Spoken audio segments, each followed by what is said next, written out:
All right, thanks, Dan.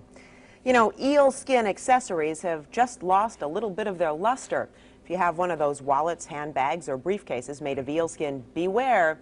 Something about the skin seems to foul up the magnetic stripes on those bank and credit cards. A fish scientist in San Francisco says he's gotten dozens of calls about it and figures it may be the tanning process or some goo that exudes from the reptile. In any case, he calls it a major yuppie problem. Major? I would consider it a major yuppie problem. Especially if your wallet is exuding goo on everything that's in there. And this was a leading fish scientist, mind you. Anyway. Thankfully, not a health story. That's right. Now that we're off the subject of eels, we got to tell you about an exclusive patent that's been granted to a U.S. company for an AIDS drug, or at least for investigating an AIDS drug. Now, tonight's HealthCast, Leslie Cardet is here with details on that. Now, also, I understand you're going to tell us about a couple of new surgical procedures. Yeah, they're interesting. As far as the drug goes, it's a lot of money for that drug company. Everybody's been fighting for this. And that experimental drug known as AZT, which is the only drug now approved for treating AIDS, will soon be available with a prescription. The Burroughs Wellcome Drug Company has been granted exclusive rights to market that drug for the next 17 years. It will be sold under the name Retrovir. Meanwhile, doctors have been shattering kidney stones with shock waves for a couple of years now. But next on the list is gallstones. Now, although this machine has not come to New Orleans yet, it will be here in the next few weeks. And unlike the kidney stone machine, in which a patient is submersed in water, these gallstone patients sit on a table as the doctor puts the electrical device up against the skin and uses ultrasound to guide them to the exact location of the stones. These pictures are of the first sonic disintegration of gallstones in the U.S. It took place 2 weeks ago in Dallas. Well, an occasional so-called sinus headache is no reason to go racing off to the doctor for immediate surgery. But for those people who have tried medications and just can't get any relief, a new procedure has proven to be very successful. It really felt as though I had brain damage, is what I told one of the doctors. I was just, it was just the pressure. The pain wasn't as great as the pressure was. The pressure was just what was really driving me crazy, but I really didn't know it was from the sinuses. For Erlene Landry of Lafayette, it wasn't what was blowing in the wind that was causing problems. 2 prior sinus surgeries in which new openings were built into her nasal cavities were both unsuccessful, as can be seen by the pus that was still welling up in the floor of her sinus. It's important here to make a distinction between sinusitis and allergic rhinitis. This procedure is not for everyone, and that includes people who suffer from seasonal allergies. However, if you have pain in your face, if you have pain in your teeth, or green and yellow mucus coming from your nose, you probably should look into this procedure. The surgical procedure itself consists of widening the natural opening to the sinus, which can become thick over the years after chronic inflammation occurs. Let's take a look in your nose here and see how things have healed up. Okay. You can look at yourself over there in the television monitor. And for Erlene, the good results have literally meant a breath of fresh air. I just didn't want any more surgeries.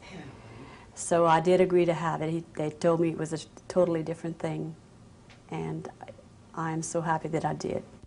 That was a serious problem she had, not your typical allergy. She was on oxygen during the day. She had pulmonary function problems. You know, she just couldn't breathe, period. But it worked for her. Oh, yeah, absolutely. Even though her other surgeries were different and didn't work, this one finally cleared up the problem and lets everything go through. Great. Thanks, Leslie. Thank you very much, Leslie. Coming up next on 5 o'clock New Orleans, we'll tell you about the big welcome a local sports hero received in Baton Rouge. And today may be the biggest day in your child's life if he's an athlete hoping for a scholarship. Vince Marinello will tell us about the pressures of signing day when 5 o'clock New Orleans returns.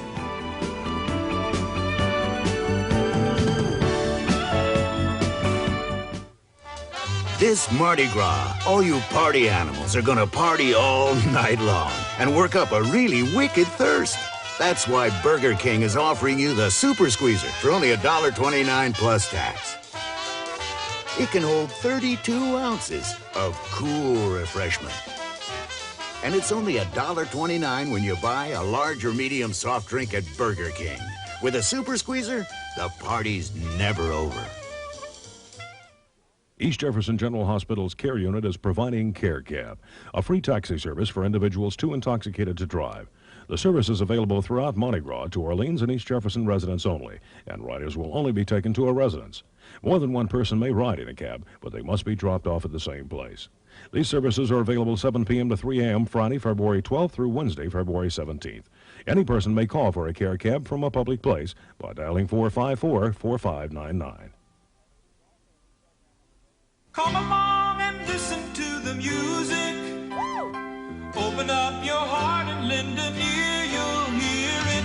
Come along and listen to the sounds of Tennessee. From country stars and city lights, down home days and uptown lights, history and harmony, they're all here in Tennessee. Tennessee sounds great to me. Tennessee sounds great. Prices have dropped on all Lazy Boy recliners, Lazy Boy sleepers, and Lazy Boy sectionals during the Lazy Boy Showcase Shops clearance sale. We must do it better. Well, the Super Bowl MVP is back in his hometown in Louisiana tonight. Redskin quarterback Doug Williams returned with his family late last night. They arrived to a big welcome in Baton Rouge. Fans and friends were all there. This is the first time Williams has been back to his hometown of Zachary since he led the Redskins past the Broncos a couple of weeks ago. Great. You know, Doug Williams went through this signing day. National Signing Day. LSU signed 20 today, Tulane 17, and we'll have complete reports on both schools, Beverly and Terry, at 6 o'clock. Come on, give us a little preview. I'm going to hold you till 6 o'clock. The pressures are enormous, not only on the recruit, but the parents as well. Just ask the Hughes family.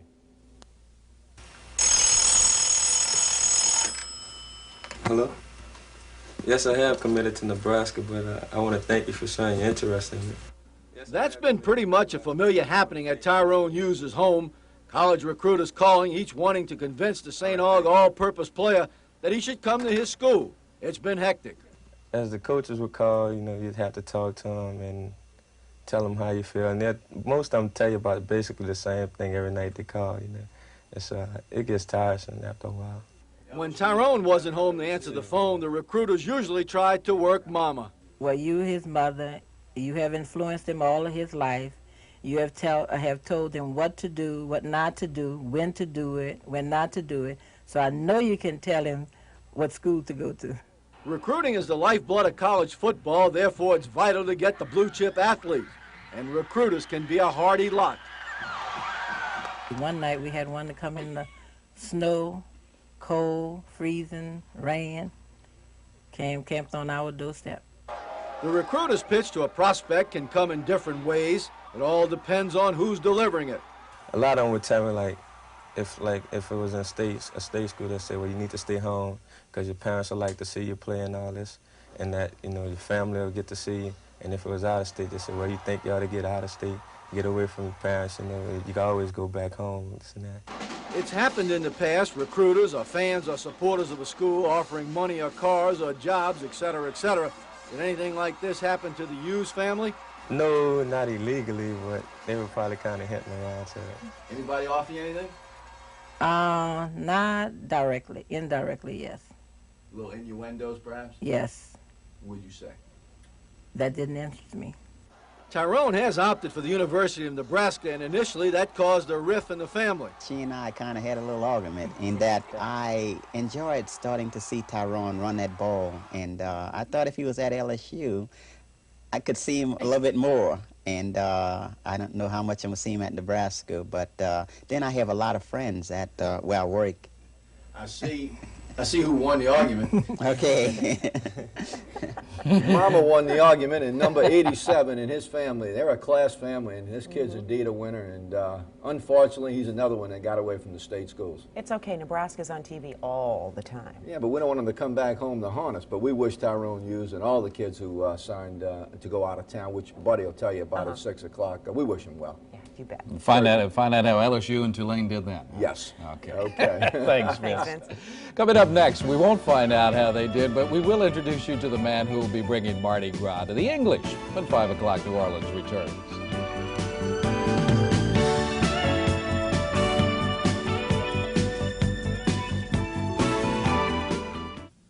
You can see it coming. You can feel the energy rising. We're Francis Drilling Fluids. We're ready with the surest fleet on wheels, ready to roll from locations across Louisiana's Gulf Coast. Francis Drilling Fluids, ready with the right people, ready to get the job done right, wherever you are. Across Gulf Coast, Louisiana, we're a network of efficiency. Francis Drilling Fluids. We've got the energy. We're gonna bring on the beef, spread on the cheddar. McDonald's cheddar melt. First we'll bring on the beef, spread on the cheddar. Bold and saucy, much better now. Grill up the onion, stack it on a rye bun. Cheddar melt. For a limited time, so come on, all together say, bring on the beef, spread on the cheddar. It's a good time for the great taste of McDonald's. Just $1.39. For a limited time. Happy Valentine's Day from Woolworth, where you can shop and save this week on a fancy Red Heart box of delicious candy, 1 pound size, $5.97, and Mon Cherie whole nut milk chocolates, family size box, 2 for $3. You'll also find a beautiful selection of Buzza Gibson Valentine cards, plus colorful freshly potted African violets, 2 for $3. And you can register to win a giant 5-pound chocolate-filled heart. This week at Woolworth, your Valentine headquarters. Some things you can always count on. Billy always playing, and Mom always knowing her Crisco fried chicken will bring him home. Listen. Crispy. That's the sound of Crisco home cooking. Crispy, not greasy. Crisco, as sure as Billy's game, Great chicken, Mom. never being over till it's over. Bring them home to Crisco home cooking. Oh, what a weekend we have got planned. You bet. I'm looking forward to it. Saturday, Endymion, one of the big parades, and they've really got something to celebrate about this year. A couple of things, as a matter of fact, and Alec Gifford is standing by live with the Endymion floats at the Orange Street Wharf, where they're ready to roll on Saturday night. Alec? Well, that's right, Beverly. Most of the floats have already been moved over to East Bank. There are a few of them on the other side of the river.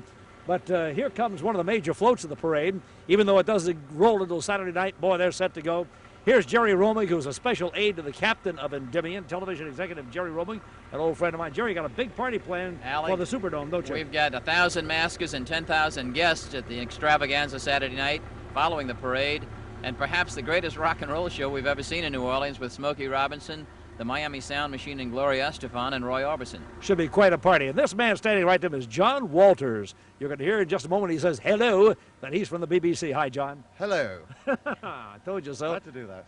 You've never seen anything like this in your life, No, have you? no, I'm really looking forward to it. You see, Alec, you've got to realise that in Britain we celebrate what we call Shrove Tuesday by making a pancake in a pan and tossing it. And about the most exciting thing is somebody misses the pan and it falls on the floor. They're not prepared for this. We're going to bounce Mardi Gras off satellite to Britain. And, of course, we've got a concert at the Toulouse Theatre with some of the best New Orleans musicians. Alan Toussaint's going to introduce that for us. So it's going to be quite a party, and I don't think they're ready for this back in Britain. 5 hours of live broadcasting. Yep, and there it's going to finish at midnight. We're going to make sure of that. So they're ready for Ash Wednesday then. You know, Lent starts when we finish and come off the air. Well, what a party you're going to have, friend. You're going to enjoy yourself. You've never seen anything like this. Okay, folks, that's the story here at the Orange Street Wharf. Now let's get back to Bev and Terry. Throwing pancakes, huh? I think we could use a little pancake flipping contest. You haven't gotten any throws yet.